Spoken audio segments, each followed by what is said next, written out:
This video is a follow-up to the previous one, which talked about bone tissue, including the different ways that bone forms.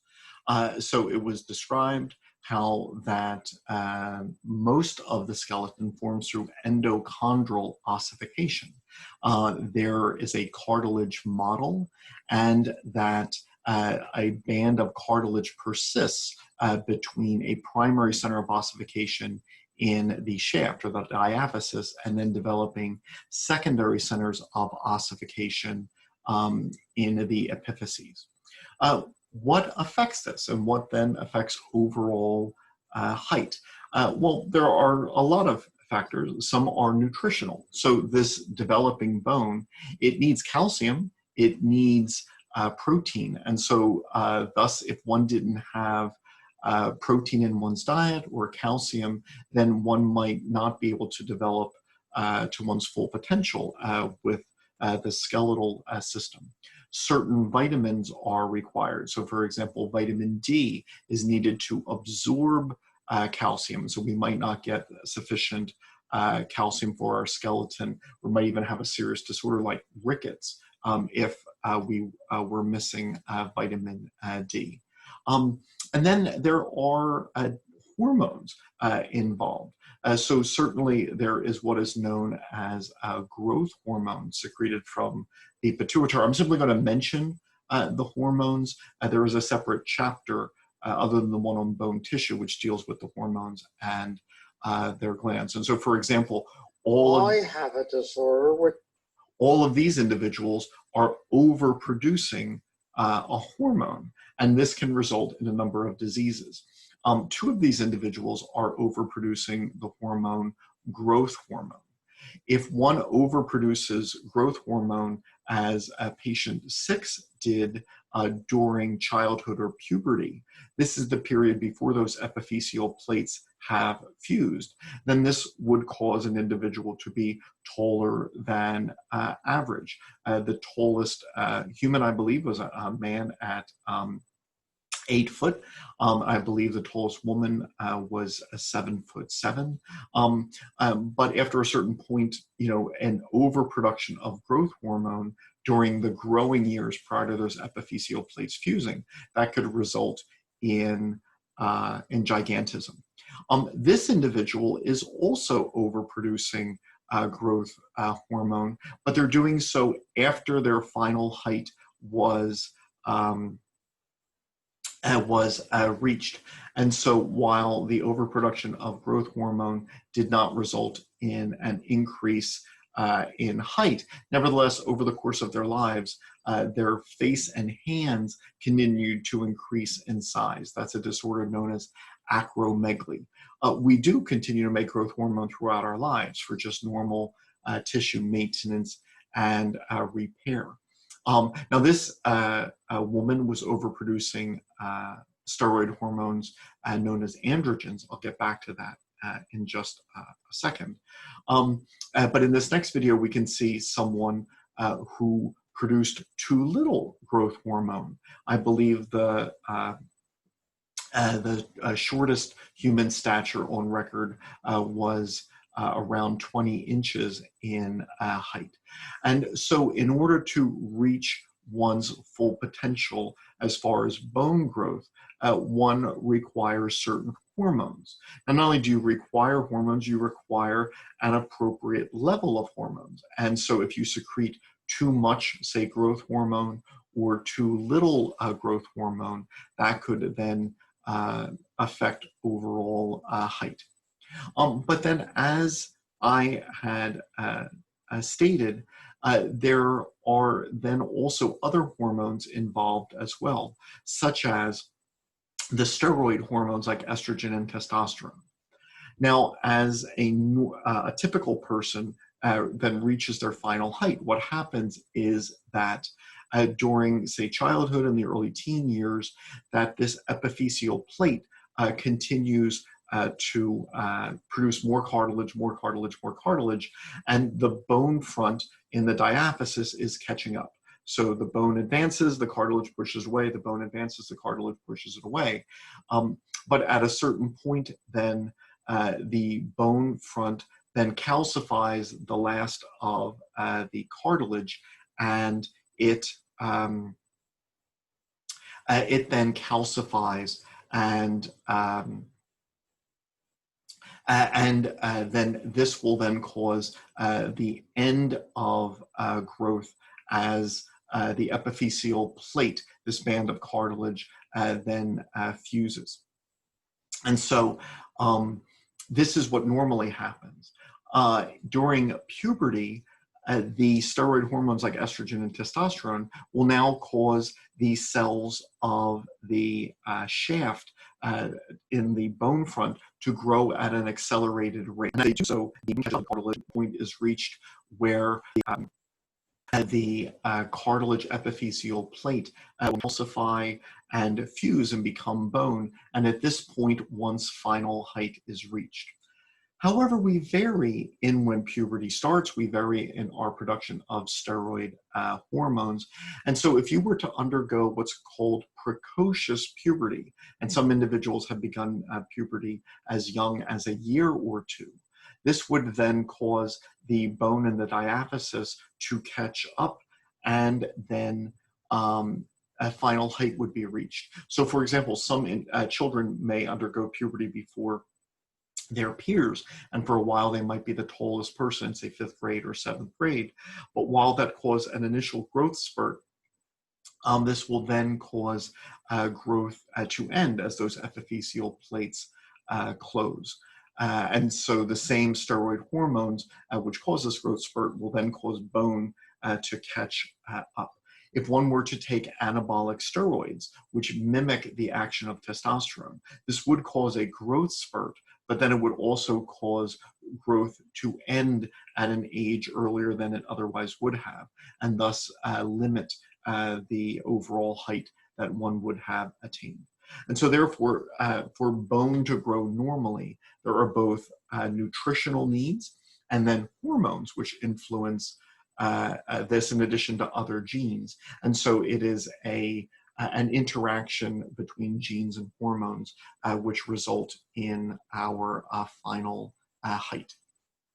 Now, even once we reach our final height, our skeleton continues to change. It changes every year because we are trying to be efficient.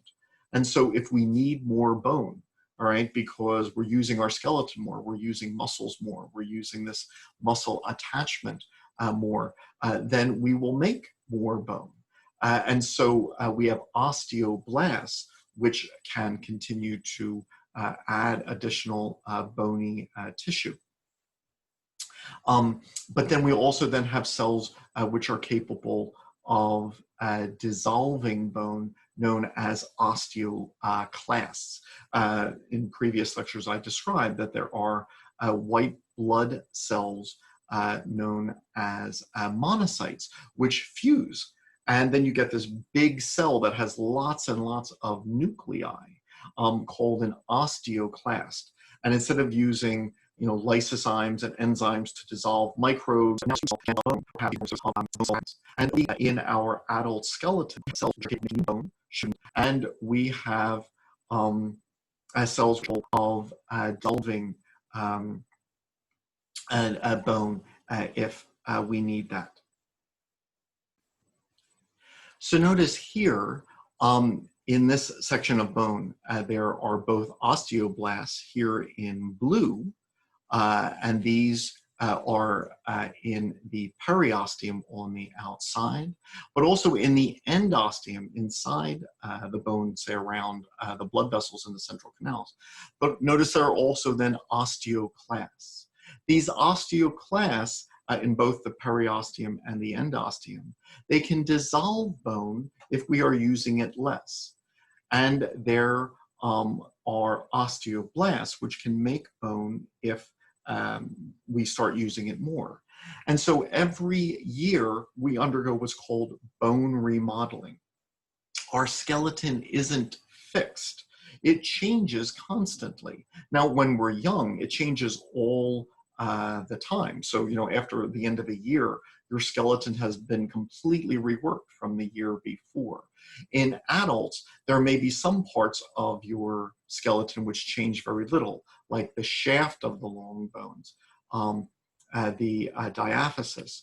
But then there are other parts which may change, frequently. So for example, the ends of the bones at the epiphyses, they may be reworked 2 to 3 times a year. So you may think, oh, my skeleton isn't changing. And actually it is, because from winter to summer, your activity level changes and your skeleton adapts as a result. Let's say we start using our skeleton more, putting more stresses on our skeleton, then osteoblasts will lay down more bone, all right? And then our bone will get thicker and heavier and wider and stronger. If we start to use our skeleton less, that's when the osteoclast will dissolve it. And so this, is going on constantly. If you start doing a new exercise, your skeleton adapts to those new stresses placed on it. This is a concern, however, let's say you break a leg and your leg is in a cast. Well, not only did you damage the area in the zone of the fracture, but also now the entire leg is being used less. And so now, because of osteoclast, the bone tissue is less than it was. And so as a result, you would need to take care as you slowly start getting back to your normal level of activity with that bone. And those who are bedridden, then their skeletons will get weaker as a result. And so exercise, and movement is important, or otherwise your skeleton then is dissolved if we don't use it as much. In extreme cases, obviously, astronauts face this as well because they're in weightlessness in space. When they come back to Earth, they need to, gradually, accustom their skeletons to bearing stresses again, because they were used to not bearing stress in the weightlessness of space. So one of the things our skeleton does is it's constantly changing as we remodel it. So we have the ability to make new bone with osteoblasts. We have the ability then to dissolve bone with osteoclasts. Now, another function that our skeleton performs is that it helps us to control the amount of calcium in our blood. Today, if your blood calcium goes up by about 1/3, you can die. If your blood calcium goes down by about 1/3, you can die. And so we need that our blood calcium level stays the same. And so the way that we do this is through hormones, through the thyroid gland, which is around the larynx, and then 2 pairs of nodules embedded in the posterior of the thyroid gland, known as the parathyroid glands. The thyroid gland releases a hormone known as calcitonin, and the parathyroid glands release a hormone, parathormone. And then these are, in essence, antagonists of each other. They do opposite things. So if this is the thyroid gland here, where the hormone calcitonin is made, and this is the parathyroid gland where parathormone is made, between the two of them, blood calcium levels are regulated. When your blood calcium is too low, parathormone is made to raise it. So parathormone coming from the parathyroid gland will make your calcium levels go up when it's too low. Calcitonin coming from your thyroid gland will make your blood calcium levels go down when it's too high. Once again, keeping blood calcium is important to keep it constant. It affects heart rate, it affects blood pressure. So we certainly don't want our calcium levels to go beyond the normal homeostatic limits for that. Well, how do we do this? Well, let's say your blood calcium is too high. When it is, you need to bring blood calcium down. So calcitonin will then stimulate the osteoblasts to make bone.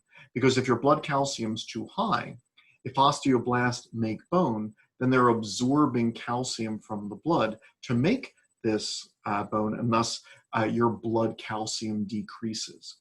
Now, if this is the case, if you need your blood calcium levels to come down, you certainly don't want to dissolve your skeleton. So while calcitonin would stimulate osteoblasts, it would inhibit osteoclasts. You wouldn't dissolve your skeleton. So your skeleton can then store calcium when you have too much, and that helps to keep it constant. When your blood calcium levels fall and you don't have enough calcium in your body, that's when those osteoclasts can now dissolve bone. This liberates the calcium so that now your blood calcium levels rise again. And so parathormone will stimulate the osteoclasts and inhibit the osteoblasts. And because we're dissolving bone and not making more, then our blood calcium levels would increase. These hormones then change how much we absorb from our small intestine. So we would absorb more calcium from our small intestine under the influence of parathormone because our blood calcium is too low. We absorb less from our small intestine in our diet under the influence of calcitonin. And these hormones can also affect how much we release in our urine. So this is a urinary tubule. We want to release more calcium in our urine when our blood calcium is too high. So calcitonin will stimulate osteoblasts, inhibit osteoclasts, cause us to absorb,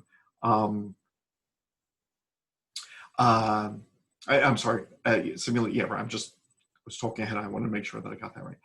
We would absorb less calcium from our diet and excrete more in our urine. So that's what calcitonin does, and as a result, our blood calcium levels will fall. Parathormone does the opposite. It will cause us to dissolve our skeleton by stimulating osteoclasts, inhibit osteoblasts. We absorb more from our small intestine, and we release less in our urine.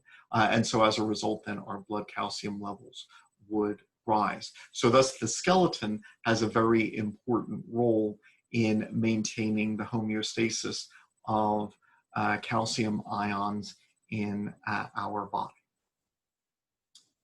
As I just kind of mentioned the last couple of topics in the chapter, there is a bit of a treatment on fracture repair.